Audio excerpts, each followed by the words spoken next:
Good morning and welcome to our Alaska Collaborative on Health and the Environment teleconference with guest presenter Jane Houlihan on how science can inform choices that will help protect our children from toxic chemicals. As you will learn when you hear her speak, Jane is passionate about helping people and companies make healthy, sustainable choices. She has some powerful tools to share that can help drive social and environmental change. My name is Diana DeFazio, and on behalf of Alaska Community Action on Toxics, I'll be facilitating today's call. CHE Alaska is a regional partnership group of the National Collaborative on Health and the Environment. CHE Alaska aims to advance knowledge and effective action to address growing concerns about the links between human health and environmental factors. And you can learn more at akaction.org and at healthandenvironment.org. Everyone who signed up for the call by yesterday afternoon received a link to the PDF of the presentation.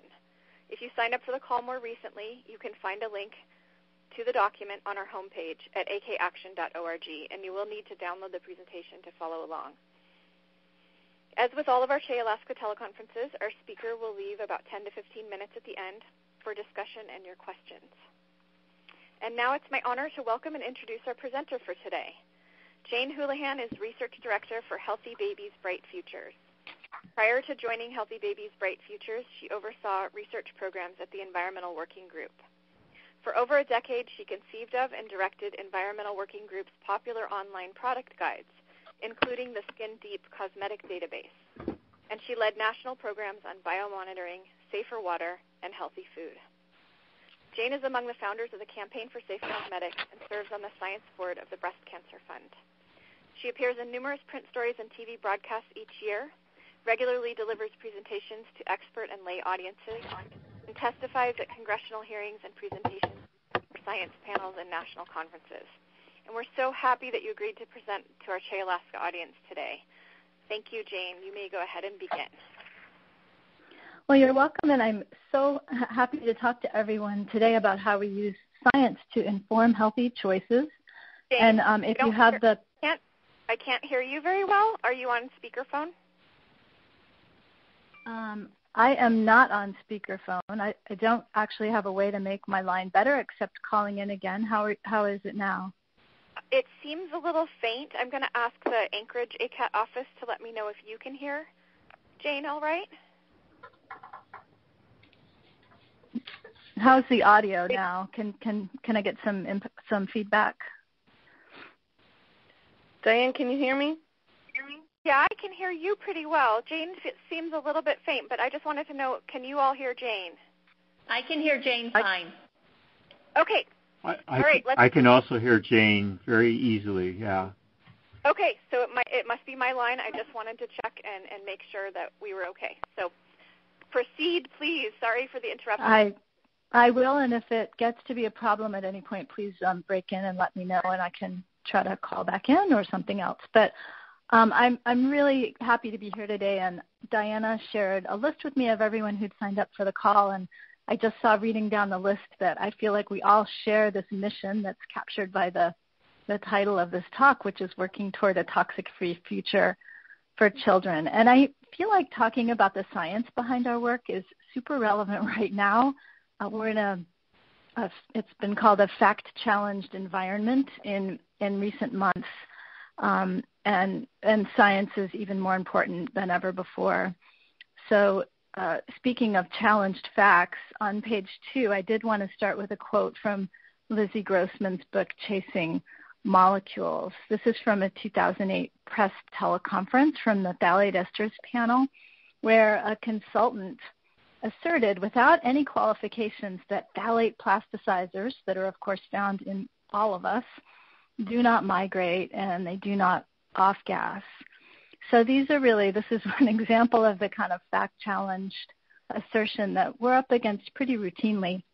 And it's also one of the amazing stories of, the phthalate family of chemicals that she shares with us in this wonderful book that's part of her legacy. And if you haven't read it, it is highly, highly recommended. So page 3, quote does bring up a pretty good question. What if chemicals really did stay in the products they're part of and didn't migrate? What if green chemistry was the rule and there were no hazardous chemicals in use? Well, for one thing, we wouldn't be on this call today. But on page 4, of course, none of these chemicals really stay put, not even apparently lint. We learned earlier this year that even our beloved polyester fleece jackets are part of the problem. They shed tiny plastic lint particles in our washing machines, and these tiny particles build up in the marine food chain and carry along with them a lot of different persistent pollutants that stick to the plastic. So one of many problems. On page 5, we see we have an average of 300,000 items in a home in America made up of a lot of different chemicals that off-gas, that are abraded off of the surface. We find over 1,000 chemicals in drinking water through a lot of different tests that have been done over the decades. More than 10,000 additives are allowed in food. And, of course, in so much of the country, we have problems with industrial pollutants in air, in our water, and in our soil. So lots and lots of different sources of chemicals. So on page 6, Linda Birnbaum of NIEHS reminded us during the recent debate on flame retardants at the Consumer Product Safety Commission that, contrary to what the phthalate esters panel would have us believe, we have plenty of proof that chemicals escape into the environment and into people. So on page 7, in fact, we find chemicals in the body at some of life's most transformative and most vulnerable times, including during the teen years. On page 8, you'll see a number of different hormone-disrupting preservatives and different chemicals in cosmetics that have been found in teens in a program that I was part of at Environmental Working Group. We found 16 hormone-disrupting chemicals altogether in blood and urine from 20 teenage girls. They were antibacterials. They were fragrance ingredients, plasticizers at exactly a time in life when the body's natural hormones are orchestrating some pretty complex changes, and industrial hormones can disrupt those changes. On page 9, we also find chemicals in some of Earth's most remote places. So not just in the ocean where it's quite shallow, but on page 10, this is an image taken by NOAA deep in the Mariana Trench, where scientists find not only apparently a can of spam, but also this is 4 to 6 miles below the ocean surface. They find pollutants at higher levels than what's found on land surface, higher than levels found in some of the world's most polluted rivers. If you go to page 11, you'll see that we find chemicals in some of life's most vital foods, breast milk.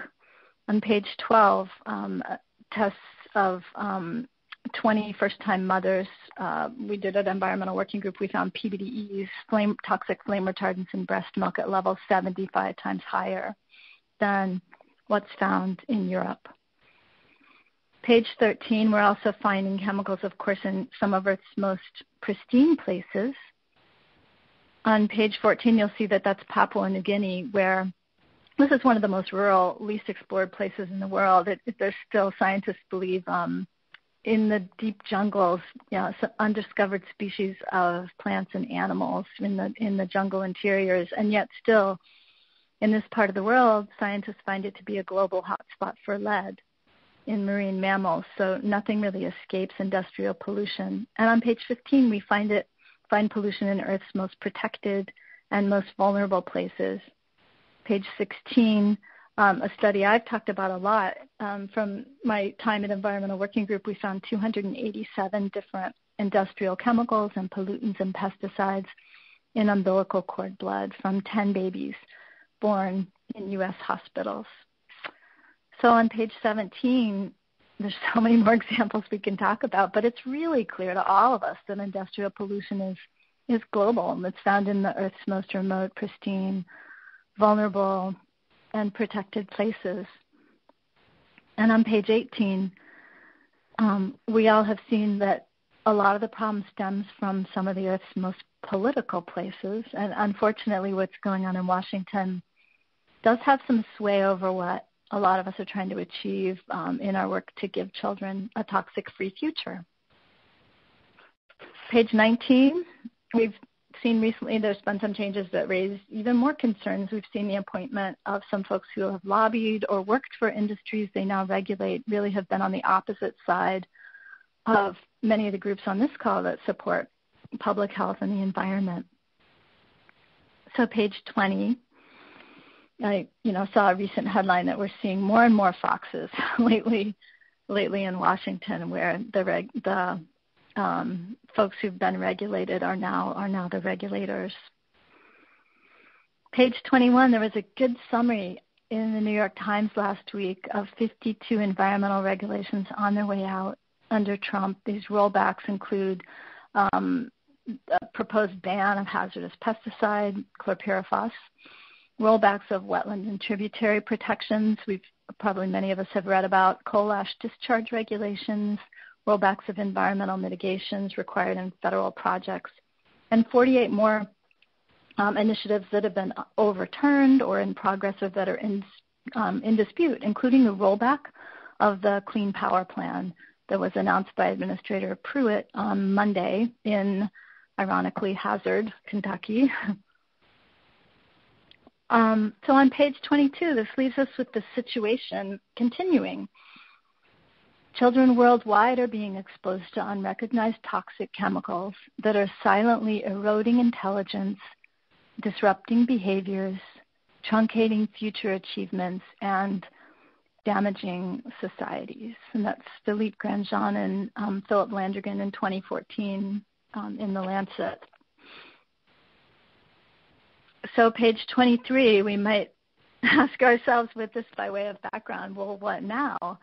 It's, this situation raises a lot of questions. The world can seem pretty upside down, and if you feel that way, you're not alone. And when I thought about that question, really three things stood out to me that I want to just briefly talk about with you all today.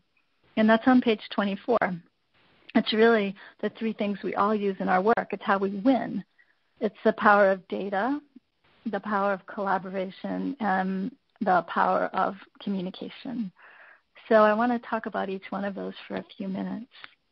And on page 25, the power of data, we can easily ask ourselves, what power do data hold right now? Because we see so many what have been called alternative facts, and it's a really good question. I saw a cover of Time magazine earlier this year that had just 3 words on it, page 26, is truth dead? And social scientists have shown that the repetition of a false statement, even if you're disputing it, increases the number of people who believe it. So it's the controversy itself that can elevate the message. So what do we do? Well, one thing we do is shown on page 27, the kind of collective action that we saw or we participated in last April. Over 1 million people marched in 600 cities worldwide in defense of the role of science in policy and in society. And science and facts are still incredibly effective. And I think one of the places we saw this most clearly this year was in the healthcare debate. If you, just as an example, on page 28, on March 12th, for instance, the Washington Post ran the headline, "Millions might lose health coverage," and there was an article about the fact that no one knew how many millions in the healthcare debate would lose coverage if the Affordable Care Act were replaced. The estimates range from 6 million to 15 million. There were quotes on former HHS Secretary Tom Price telling Meet the Press that, some people said no one would lose coverage, or maybe even more people would be covered. Well, the very next day, the Congressional Budget Office published some hard numbers. 24 million people would, in fact, have reduced, would not be covered. And that's exactly when the debate swung, when we had hard numbers and good facts and a solid study to know really the impact of the changes that were being anticipated. It's a great example of how solid data can really change a situation and change what's happening. So we can take heart, I think, in the power of data and what happened there. On page 29, that's just a great quote from the Endocrine Society's second consensus statement from 2015. This panel of experts found that armed with information, they can guide regulators and policymakers to make responsible decisions. So there's plenty of cases that we can look at where data-driven argument and information really can make a difference. So just to give an example, a little closer to home on page 30, a lot of us on the call I know have worked with the Cosmetics campaign and Cosmetics initiatives over the years. So I wanted to bring that up as an example of how we use data to create change. So by way of background, for some who may be not as familiar, the Federal Food, Drug, and Cosmetic Act is includes our nation's cosmetics law. 343.5 pages are devoted to food and drug safety, and 1.5 pages are devoted to cosmetic safety. On page 31, by the way, the book that I've chosen for this page is really about the right vintage. Cosmetics regulations in the U.S. haven't been updated since 1938, so it's almost 80 years ago now. So page 32, FDA authority over cosmetics is much more about what they cannot do than what they can do. So they can't require companies to do safety testing of cosmetics before marketing. They can't require recalls. If they want to remove something from the market, FDA has to prove in a court of law it must be injurious or otherwise violates the law. So you can imagine that this gives us a lot of products on the market that would ideally maybe not be on the market. So page 33, we find hair dyes that have warning labels that they may cause blindness. Page 34, children's products that warn on the label to keep out of reach of children. Page 35, baby products that we found over the years that are labeled do not use without consulting a doctor. Serious breathing problems could occur. And even hair dye, that many of us are familiar with this one, contain lead. Wash hands thoroughly after each use. And, of course, studies show that if you use this product, it's a home hair dye, there is lead residue in the bathroom after you use it that your children could contact. So here's the protection we do have shown on page 37. In federal law, a manufacturer is required to substantiate the safety of their product themselves. And if they haven't done it, they have to post a warning. The safety of this product has not been determined. Well, a lot of us have looked at a lot of cosmetics products over the years, and this warning's not posted. So apparently companies are substantiating somehow the safety of their products. And one way they do this is through an industry-run safety panel called the Cosmetic Ingredient Review Panel that's run by the industry's trade association that does review safety studies submitted by the companies. So that process is shown on page 38. A fox in the hen house situation of self-regulation.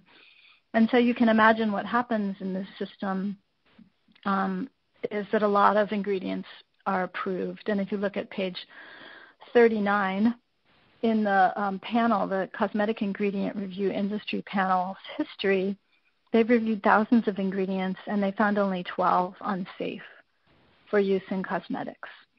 So one of the things we set out to do when we understood this situation at Environmental Working Group and with the Campaign for Safe Cosmetics is just to get information to people using data about what's actually in their products. At EWG in 2004, we published the Skin Deep Cosmetic Safety Database that's shown on page 40, the original version. And that, at the time, showed all the ingredients and safety ratings for those ingredients in, I think, about 7,500 products. And we were matching those ingredients up to 60 different toxicity and regulatory databases. One of the things we found after we'd compiled and published that data, as shown on page 41, we found that, in fact, 90% of ingredients in those products hadn't been screened for safety by the government or even by the industry panel.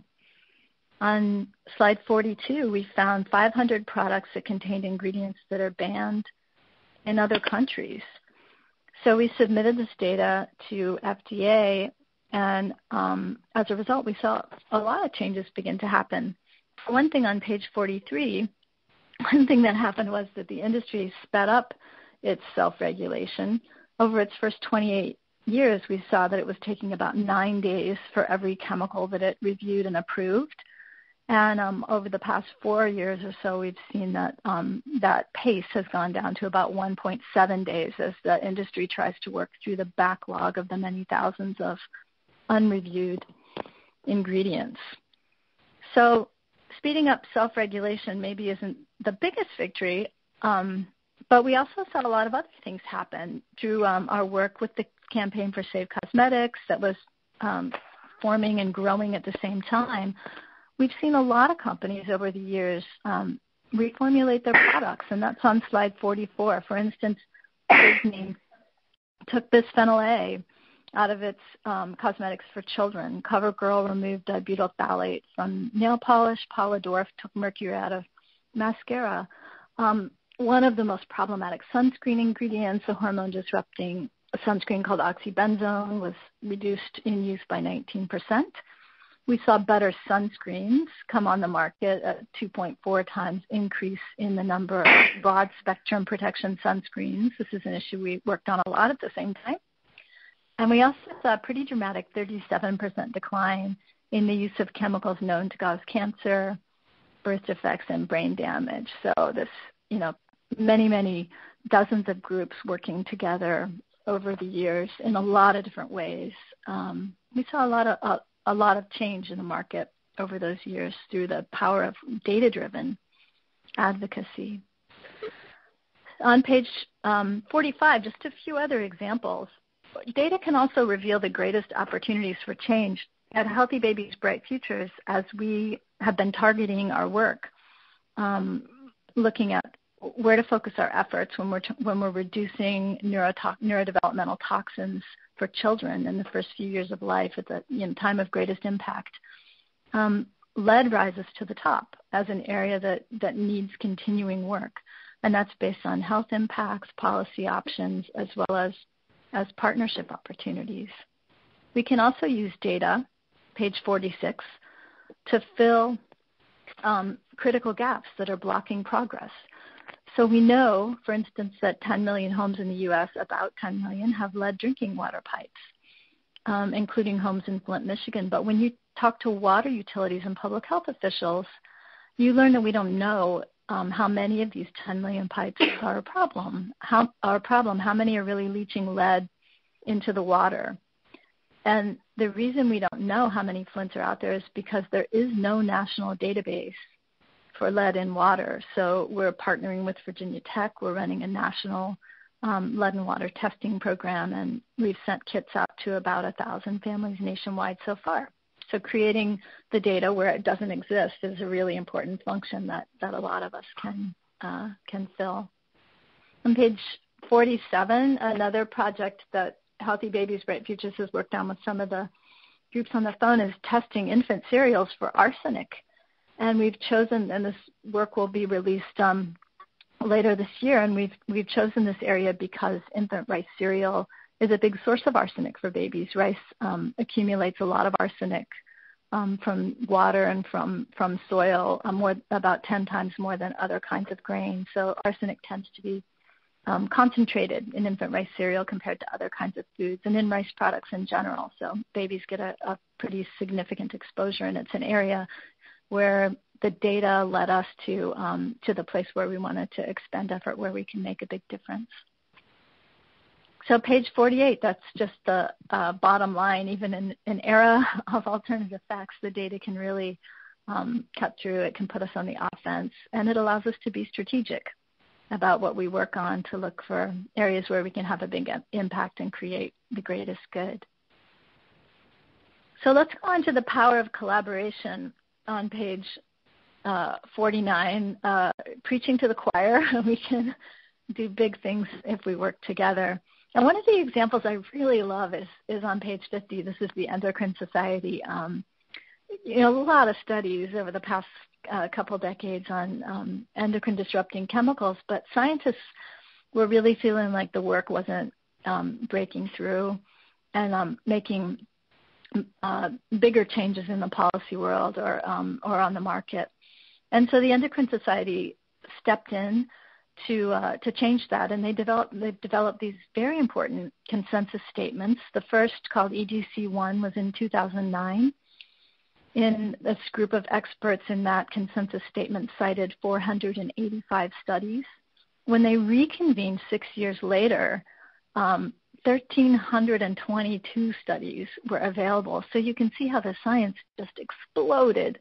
And we were seeing a lot of policy changes now on hormone-disrupting chemicals that just weren't even possible, 10 years ago. And so much of that has happened from the collective power of research and really the advocacy of these scientists. Page 51, panel members on the consensus statement say the evidence is more definitive than ever before. These chemicals disrupt hormones in a manner that harms human health. And when you get to that point in a science, it's not really an emerging science anymore. This is, really getting to the point where we're seeing legislation and big changes, policy changes as a result of the science that's been compiled. So page 52, we can expect disruption when we get to this point. The journal Nature in 2013 published an article about the debate that flared when these consensus statements were published.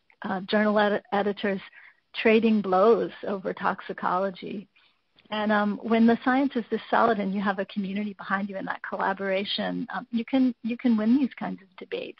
The panel members said this community of experts has formed a united front to state the undeniable that EDC's endocrine disrupting chemicals pose a threat to human health and to the ecosystems of the earth. So that's really part of the power of collaboration.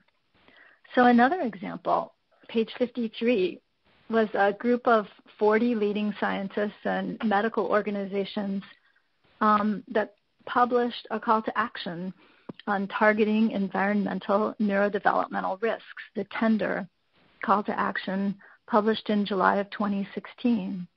And what this panel of experts found is that action is urgently needed if we're to protect healthy brain development so that current and future generations can reach their fullest potential. And it's really these collaborative efforts that become the scientific collateral that policymakers and company leaders need. Another collaboration on page 54, the Campaign for Safe Cosmetics, founded by the Breast Cancer Fund, now the Breast Cancer Prevention Partners. 1,000 companies joined into the Campaign for Safe Cosmetics, and a lot of other founding organizations over its first 5 years that really created momentum for a lot of changes. Shown on page 55. L'Oreal and Revlon meeting EU standards, nail polish companies removing toxic chemicals, Johnson & Johnson, no more formaldehyde. Johnson & Johnson and L'Oreal took triclosan out in advance of FDA's ban, and just in August, Procter & Gamble announced it would disclose all fragrance ingredients. So market changes are continuing as a result of all that collaborative work on cosmetics.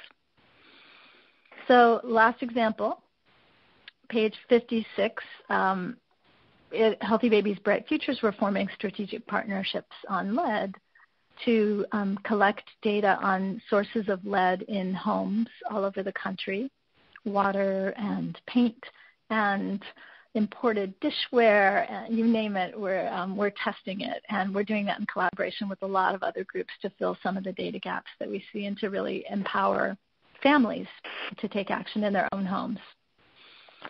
So Janie Fields sums all this up on page 57. This has been said by a lot of people, but I've heard it most recently from Janie Fields, who heads up the Children's Environmental Health Initiatives. Together, we can make a difference, and I know many of us now routinely rely on the power of collaboration, whether it's a consensus statement, it's a coalition, or a study that's done collaboratively. So, of course, it's not enough to just collaborate. We also need to communicate. You'll see that on page 58. Page 59, the Silicon Valley mover and shaker reminds us that the goal of communication is to provide inspiring information that moves people to action. I love that. We love that kind of action side of information that really gets people on our side and gets them engaged in our goals. knowledge management guru Carla Odell reminds us that if on page 60, that if you don't give people information, they'll make up something to fill the void. And that's really important to remember in any situation, in any sort of new area that we're tackling, that it's our job to identify the information that needs to get out to people and to make sure that it gets out there. So again, page 61, just as to continue the cosmetics example, Skin Deep in 2004, sometimes you need to communicate the same thing many times before you get the success you want. So we published this database initially in 2004. On the next page, in 2011, we'd grown it from 7,500 products in this database to 6,000 products that people could search, find out the ingredients, learn about the hazards of each of the ingredients in the products. And then by, in page 63, by 2017, we were seeing roughly 8.6 million visits a year to the database, and the database had been transformed into a certification program by Environmental Working Group. And as a result, on page 64, when you're really putting an effort into getting data-rich information out, and if you sustain that effort, you can change the way people think about things. So with the campaign of Safe Cosmetics, this is the kind of change you can make happen. Page 64, the Cosmetic Trade Association president at the time in 2009 said, women used to think they were putting on makeup, and now they think they're putting on chemicals. So it's a great example of the power of data to really change the way we think about information. So page 65, this is an example I think near and dear to the hearts of a lot of people on the phone. This is the power of communication spurs sweeping action on toxic flame retardants from the Consumer Product Safety Commission. So this is really recent. CPSC voted on September 20th to outlaw an entire class of toxic flame retardants. They granted a petition filed by Earth Justice and the Consumer Federation of America. And really this victory is built on terrific data, collaboration, and communication. And dozens of toxicologists and advocates testified at the September hearing. Over 200 written comments were filed. And this is really interesting that CPSC Commissioner Robinson pointed out that the only comments opposing the ban, quote, represent those with a financial interest in continuing to have these potentially, and in some cases definitively toxic chemicals in our environment. So a lot of sustained effort, a lot of great data collaboration and communication went into this really, really tremendous victory. So page 66, we've had some successes using all of these tools. Page 67 is kind of the iconic image of success in toxic chemical policy. When we took, as a country, as a nation, when we took lead out of gasoline and paint, we saw children's blood lead levels decline in the same years, really steep decline. Still a big problem. Lead poisoning affects over 500,000 children in this country, but so much better than it was in the 70s and in the 80s. A lot of progress from those policy actions. But maybe a little closer to home for some of us, page 68, bisphenol A. BPA, as a result of work by a lot of folks on the phone, has been banned in baby bottles and sippy cups, taken out of food can lining, and as a result fell 45% in 6 to 11-year-olds who've been tested. So tremendous change over that time based on these successes that have happened, these marketplace changes. Page 69, Teflon chemical, PFOA. That's a thing. A lot of us on the phone have also worked on this chemical. The phase out of that chemical began in 2005. And in the years following, blood lead levels in Americans have dropped by over 50%. Page 70 is another example of success. And again, body burden measurements are the hard, fast proof here. Phthalate plasticizers have been removed from a lot of different cosmetics, from toys, from a lot of different consumer products. And as a result, for some of the key phthalates that have been targeted, we've seen reductions of 20 to 50% in the levels that we're finding in the urine of Americans. Another example is on page 71. Toxic flame retardants taken off the market about 10 to 15 years ago, began to be taken off the market. And in the years following, we've seen almost 40% declines in levels in breast milk of new moms. So it's really great progress that have been made as a result of a lot of collective data-rich work. But page 72 is the caveat. And these are great successes, except for one thing. Sometimes, not all companies, but some companies are choosing alternatives to these toxic chemicals that aren't perfectly safe. So this has a lot of names, this phenomenon. It's been called regrettable substitutions. It's related to whack-a-mole that some of us talk about, chemical. And Kevin Broadwick of Think Baby calls it the next gotcha. And some of those are shown on page 73. So, some companies are making great choices when they take a toxic chemical out of their products. Other companies aren't. So thinking about phthalates, which is the alphabet soup top line at the top of this slide, phthalates in cosmetics, plastics, and food packaging in blue have been replaced by some other phthalates that are now increasing in people's bodies. So DINP is one of the replacement of DEHP. It's up 150% in the urine of Americans. The other two phthalates are up about 15 to 25%. So these are some of the common alternatives. Second line, dibutyl phthalate, DBP, in nail polish. In some cases, we're now seeing more triphenyl phosphate instead. It's in about half of all nail polish. Women have twice as much in their bodies as men and easily absorbs through the nail into the body, according to a study by EWG and Duke University.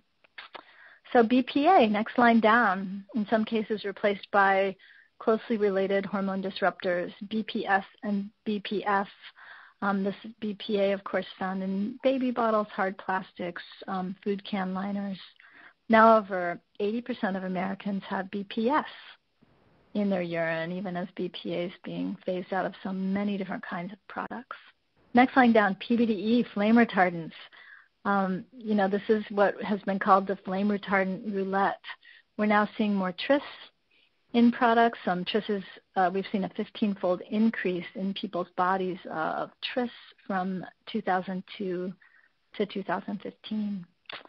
So the same thing's been happening with PFOS and PFOA, which are Scotchgard and Teflon chemicals, have been phased out of use. These are C8 compounds. We're now seeing increases in some C6, C4 compounds that are taking their place. Paraben preservatives coming out of cosmetics, in some cases being replaced by a carbamate pesticide that's an allergen and other health problems. So we don't have the regulatory system in place that prevents some of these bad substitutions, and it can be confusing for people. On page 74, it's really hard for consumers to know what's safe because sometimes the message is that everything is toxic. And so one of the solutions that's been developed for that are certification programs, and these can be a great solution. Page 75. But there are a lot of different certification programs out there, and consumers need to do homework to know which ones can be trusted and which ones they want to rely on. USDA Organic is one that a lot of us use in our everyday lives. Many of these seals and labels are. Page 76. So out of the system, which isn't completely orderly, right? There's some chaos that comes out of the market changes themselves. It's the job of all of us to create some of that order, to get facts out to policymakers, to consumers, and really to continue to try to strengthen the safety net, and particularly make sure that we don't get some of these substitute chemicals that aren't safe. So that's the continuing mission of most of us. And on page 77, just an acknowledgement, really, that that the news, especially when we're not creating the news we're reading about our issues can be pretty depressing. It's been said that every day is Halloween for the media, and we're certainly in the environmental health world in a business with a lot of bad news. And we're constantly, each of us, having to find our own ways to recharge and to shore up our resolve and to dive in there again and keep working on these issues because there's a lot of work to be done. So I just want to leave you with a few ideas there, and that's on page 78, The Power of Optimism. Because when we win, it's because we stay hopeful and we stay optimistic. So page 79, top 3 tips for optimism, is just to remember to celebrate our successes. And related to that, consider a news fast, excuse me while I clear my throat, a news fast, which I have tried in recent months, and it is a great way to shore up your optimism. Number 2, get inspired by optimistic visions, like Tomorrow, the documentary, which really focuses on change makers who are doing super positive things in the world, and just get to work, because really for a lot of us, I know a lot of you are recharged just by the day-to-day work that you do. So those 3 things I think are just things to remember as we continue to fight the kind of fights we're in the middle of. So page 80, last but not least, I just wanted to end with this wonderful thought from Robert F. Kennedy. This was almost 50 years ago now, but I think it's just as relevant today. The world demands the quality of youth, not a time of life, but a state of mind, a temper of the will, a quality of imagination, a predominance of courage over timidity, of the appetite for adventure over the love of ease. I love that idea, and I think it captures the work of a lot of you all on this call. So with that, I will end on page 81 with a wonderful picture of a happy child with hopefully a toxic-free future. So thank you. And I guess it's time for questions. Yes, thank you, Jane. It is time. We have about 15 minutes remaining, so plenty of time for our participants to make comments or ask questions. So in order to do so, if you'd like to ask a question, please press 4* to unmute your line. Everyone's lines now should be muted.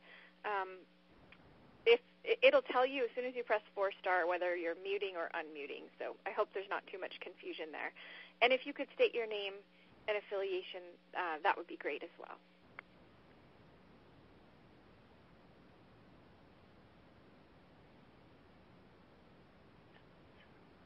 And I'd also welcome any other examples people have that they might want to just mention of some of the things that we've talked about today, and just the power of how you all do your work, or kind of things that have changed, in the new administration.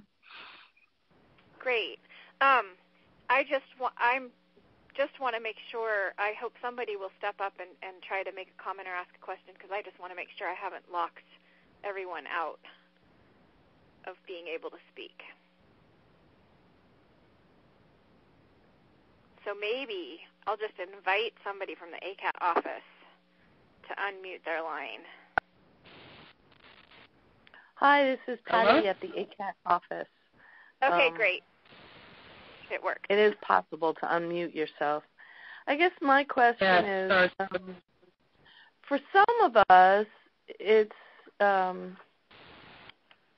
well, I guess the question is, if this is something that people care about, and obviously if they're on this call, they already care in some way, but I think the thing that is difficult for some of us in the United States is, what do you do? How do you find the place to become active with? I mean, it's great that Healthy Babies, Bright Futures is doing what it's doing, and, Environmental Working Group is doing what it's doing. But what if you're in the middle of Podunk, Kansas, or Podunk, Alaska?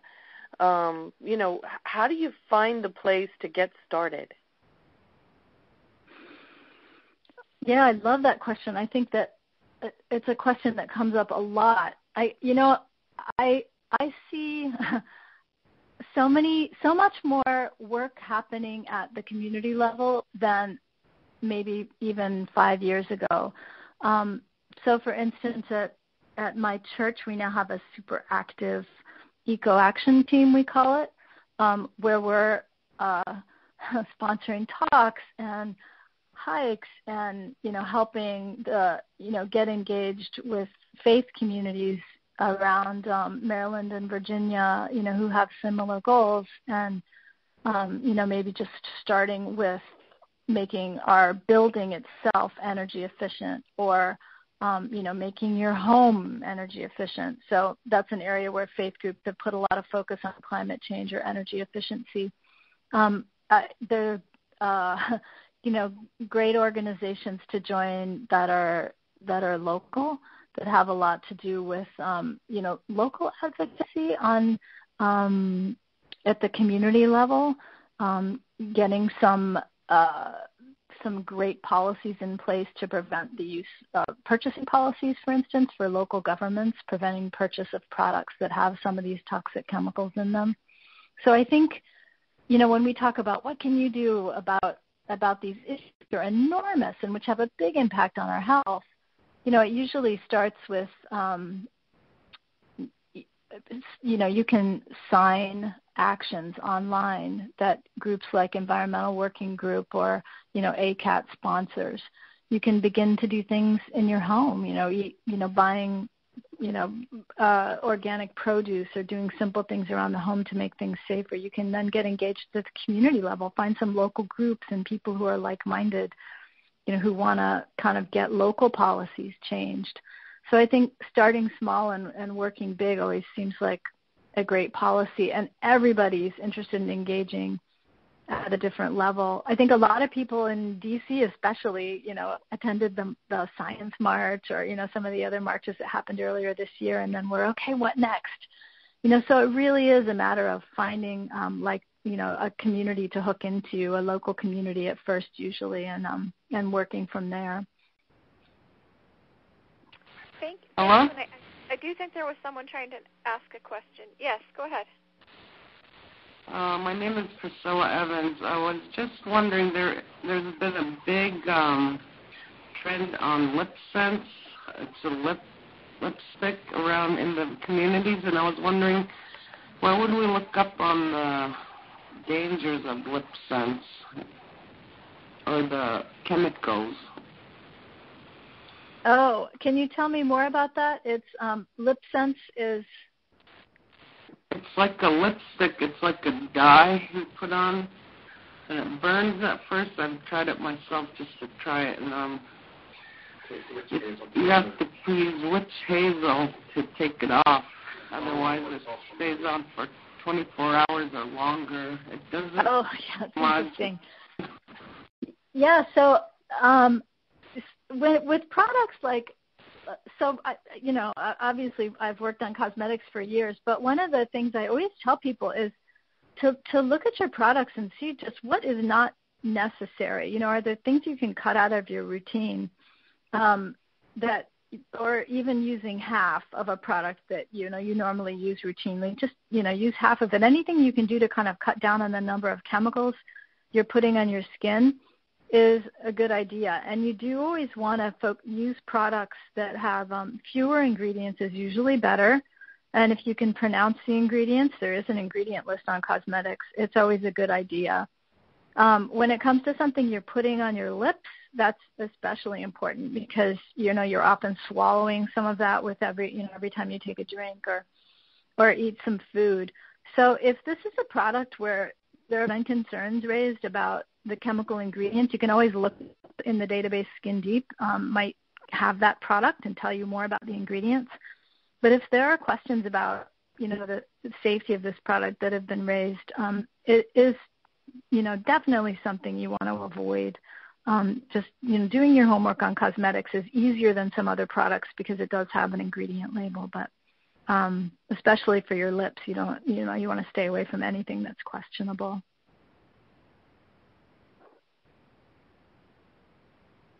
Thank you. Are there other comments or questions? Hi, thank you very much for that excellent presentation. I have a question. Because Halloween is coming up at the end of October, And I see a report from a nonprofit group called As You Sow. They conducted independent lab testing of 70 chocolate products for lead and cadmium, and found that 45 of the 70 chocolate products contained lead and or cadmium above the safe harbor threshold of California's Safe Drinking Water and Toxic Enforcement Act of 1986, or Proposition 65. They've actually filed notices with 18 manufacturers for failing to provide the legally required warning to consumers that the products may contain cadmium, lead, or both. I'm wondering if you saw that report, and if so, what you thought about it. Is there some concern about that, since children do tend to eat a lot of chocolate, especially around Halloween? Yeah, I did hear of that study, and it's one thing for a child to eat chocolate once on Halloween. It's another thing if they're eating it routinely. So you can use, as a parent, you can use a little common sense in how you're handling that news. The good thing about studies that are testing products is they give you some alternatives for products that didn't contain those chemicals or that had much lower levels that you can choose instead of the varieties with higher toxic metals. So that's always a choice to make. And also, when you see news like that, they're a great group, by the way. They do good research, and I would just, recommend that we support their work in the easy ways they give us to support the work. So if there's a call to action or something online where folks can easily help out, I would just recommend doing that if you can. But lead is in a lot of different products in our lives, and it's good to avoid it when you can. So especially the products that had higher levels would be good to stay away from for children. Jane, this is Diana. Just as a follow-up, why would there be lead in chocolate? Is it coming through water, or? I'm not sure what they concluded in their study, but lead is in the food supply. Okay. And it's really pervasive.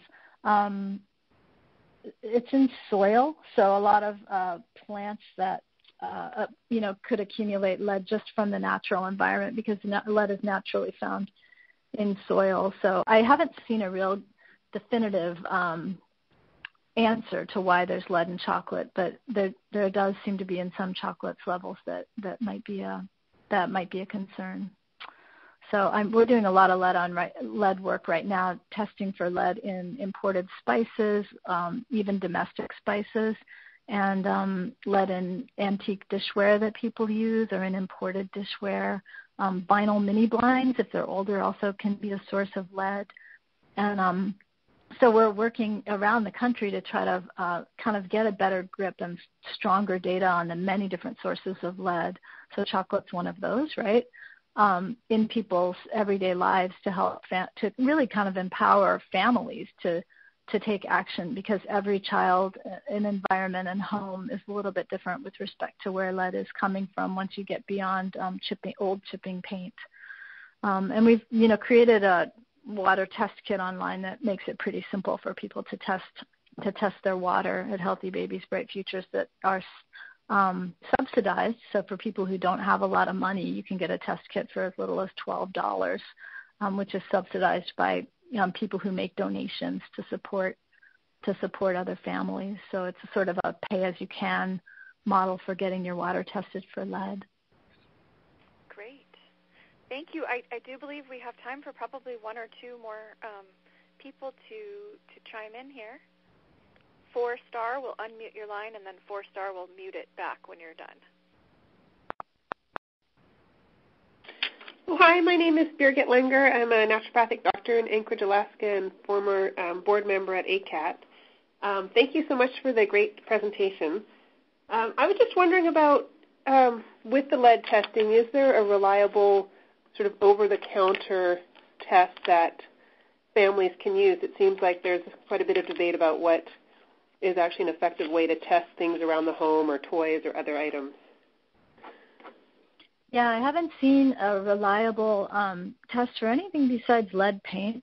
With lead paint, the 3M lead check test that's available in hardware stores seems to do a pretty good job. But, of course, if you live in a home built before 1978, you can assume that you have lead paint. But if you want to test it, that test is pretty easy to use and fairly reliable.